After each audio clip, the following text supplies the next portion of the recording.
নমস্কার বন্ধুরা, আমার আরও একটি ব্লগে আপনাদের স্বাগত জানাই। তো আজকে আমি বানাচ্ছি সজনের ডাঁটা আর বড়ি দিয়ে ঝাল। তো সজনের ডাঁটা আগে ভালো করে স্কিনটা ছাড়িয়ে নিয়ে একটু লম্বা লম্বা স্টিক করে আমি কেটে নিয়েছি, নিয়ে ধুয়ে পরিষ্কার করে রেখেছি।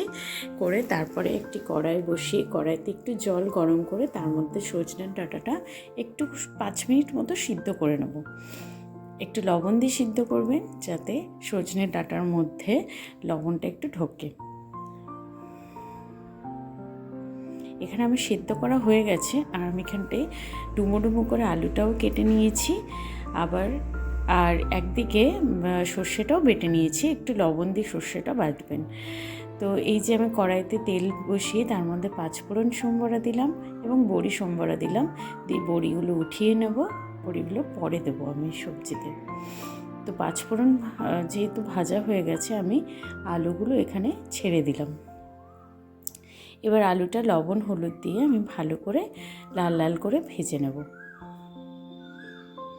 দিয়ে সজনের ডাঁটাগুলো ওর মধ্যে দিয়ে দেবো, দিয়ে আবার ভালো করে নাড়াবো চাড়াবো যাতে সজনের ডাঁটার মধ্যে মশলাগুলো ঢোকে।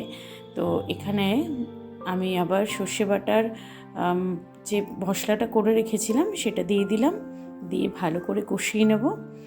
নিয়ে এখানে আমি গরম জল করে রেখেছিলাম 1 কাপ মতো, সেটাও দিয়ে দিলাম।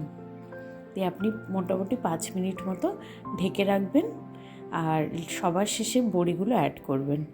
তো এই যে আমার এখানটায় সজনের ডাঁটার চচ্চড়ি কিন্তু একদম রেডি।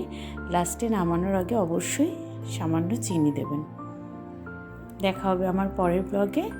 ভালো থাকবেন সবাই।